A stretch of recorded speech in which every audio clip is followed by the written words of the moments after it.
Hey friends, welcome back to the channel. My name is Sanji and today we're going to look at how my year on YouTube has gone in 2021. And the reason I wanted to do this is because there's an opportunity for me to kind of take a step back and have a look at how the YouTube channel has gone. Because often when you're running a YouTube channel in the day-to-day, you're trying to just get a video out every week or maybe two out every week. And you're thinking about that comment that that person left or that request that person put in. You don't really get a chance to take a step back and review the whole year and say, and look at, what worked, what didn't work, what videos are quite popular when they came out but haven't been popular since, or what videos are popular now, and really resetting and thinking it through in terms of what should I also look to do in 2022? What kind of learnings and key takeaways can I take and shift into 2022 as we continue to build this YouTube channel? And if you're someone who's new to the channel, welcome. I'd encourage you to, consider what you'd want to see in a channel like this, where we look at personal finance and investing here in Australia.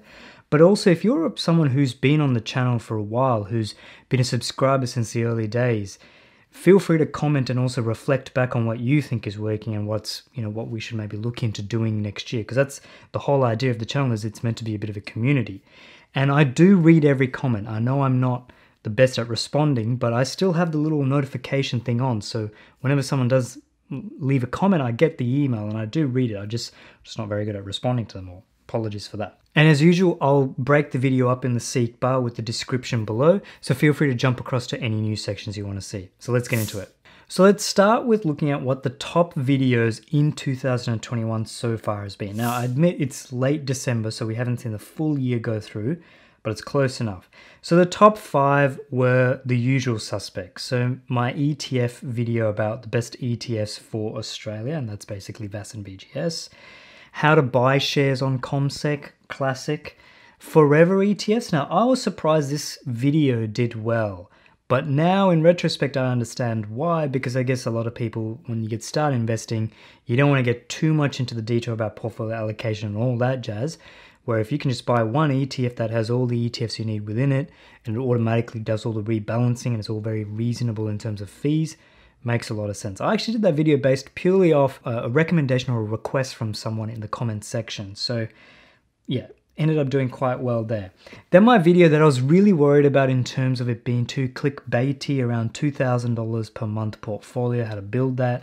I don't actually have that portfolio, but wanted to talk about the mechanics around it. And that video did quite well over the year, and it's also generated quite a lot in terms of comments, so that was good, a lot of engagement. And then a CommSec tips and tricks video, which always very handy. And then looking into the second top 5 list, if we can say, another CommSec video about mobile apps. It's a bit of a theme, and CommSec being quite a popular topic for making a video about, and I'll definitely remember that into the future. A video about the investing mistakes I've made, a nice little interesting video about saving versus investing, where I said, what if you're a customer with CBA, the Commonwealth Bank, versus being a shareholder of Commonwealth Bank? And if you put the same amount of money into being one of those two, how would you have come out through the years?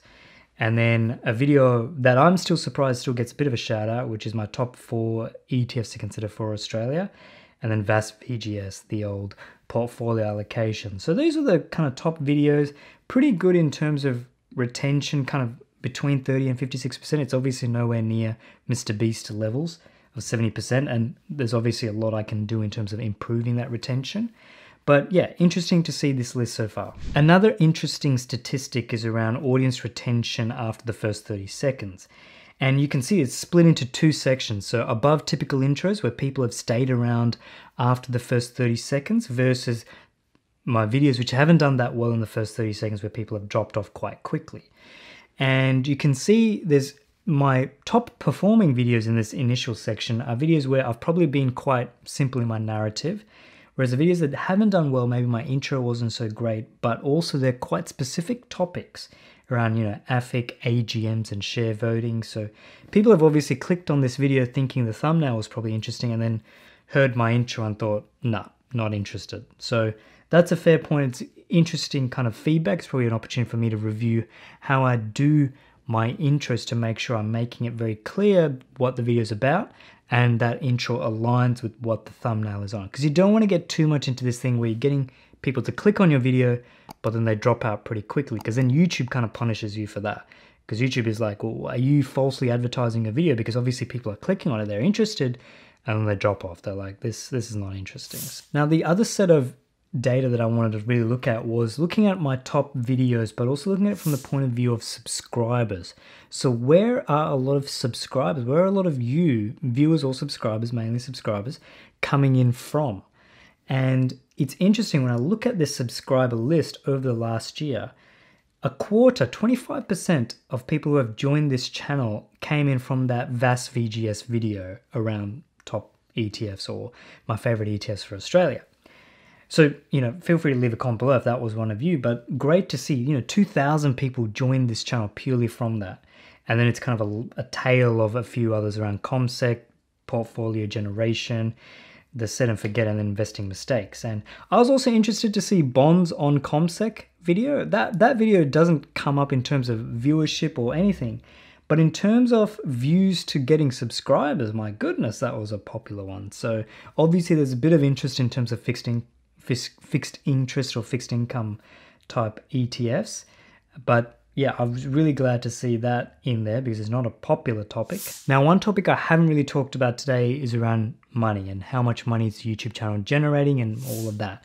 Now, I want to do that in a separate video because there's quite a lot of context that needs to be given around, top line revenue, tax that you have to pay, the cost of running a channel. I just don't want to drop that number without kind of explaining the various components of it. And I think that topic will be quite an interesting video because it also gives me a chance to think about what are the revenue drivers, because obviously I want this channel to grow in terms of both size and engagement, but also in terms of money that it generates. Why not? Obviously, we're not kind of doing it purely out of the goodness of our heart. So because of that, there's a great opportunity to kind of dive a bit deeper into what are the levers around revenue generation and all of that. So that's why I want to do that in a separate video. So, feel free to subscribe if you want to look out for that. And I really think this is an interesting topic because if you're someone who's sitting there thinking about, umming and ahhing about, should you start a YouTube channel in 2022? Or are you thinking of starting a YouTube channel in 2022, 23 into the future? These are the kind of topics that are probably going through your head around what's popular, what's not popular. Should I do a topic similar to what he does? Where's the money? How does the money hole work? I'll do all of that in future videos as well. Now, in terms of lessons learned and things for me to kind of consider, there's a bit around making sure my intros are tight and get to the point and are aligned to what's going on in the thumbnail, because you don't want to lose a lot of people purely because they felt like they got sold a lie in terms of the thumbnail. The other thing is, obviously, CommSec is a very popular topic because it's a popular broker and people are obviously coming to this channel based on CommSec. There's probably an opportunity for me to do a few more videos around CommSec. I've already had a request around how do you sell shares on CommSec.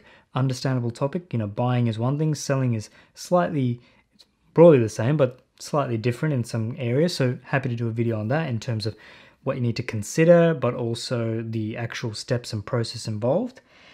One area that I probably won't do a video on, even though I get a lot of requests for it, is around options trading. It's just not something I'm doing. It's not something I'm interested in, not something I'm planning to do at any point in the future. It's broadly just not an area that I'm looking to do in, and it's unlikely I'll ever do a video on. So I'd encourage you to check out another channel if that's what you're looking in terms of options trading. Now, in terms of ETFs and ETF topics, I really do want to do more videos around ethical investing because I do think that's going to be a growth area, but also a really interesting area that we should be across, especially if you're getting started in investing and you want to have that kind of edge to your investing style around ethical investing and ETFs in that space. I have done some videos in the past around it that haven't really hit. Maybe I can do a bit better job in terms of how I introduce the topic, but definitely we'll do some more videos around that. I also will do some more videos around high income ETFs, yield generating ETFs, franking and ETFs, franking credits and ETFs that is. That's also going to be a popular topic that we'll definitely do a few more videos around. Now, if there are any other topics that you're also interested in, please do leave a comment below on it and upvote other people's topics as well so I can see the support. I am in this kind of closing out the year period where I'm looking at what's worked, what's not working, and also looking into going into the new year and trying to add a few more elements or facets to the channel, because I don't want to just do personal finance and investing. I want to sort of open up some other slight adjacent topics. It will still be around investing and personal finance, but we'll kind of add some adjacent topics other than just ETFs and budgeting and saving money and all of that stuff. So if you are interested in following the channel, make sure you do consider subscribing and checking out some of the other videos that I've done, especially some of the popular videos, but also other videos around the YouTube channel and how that's been growing over time. Thanks for watching. I'll see you in the next video. Bye for now.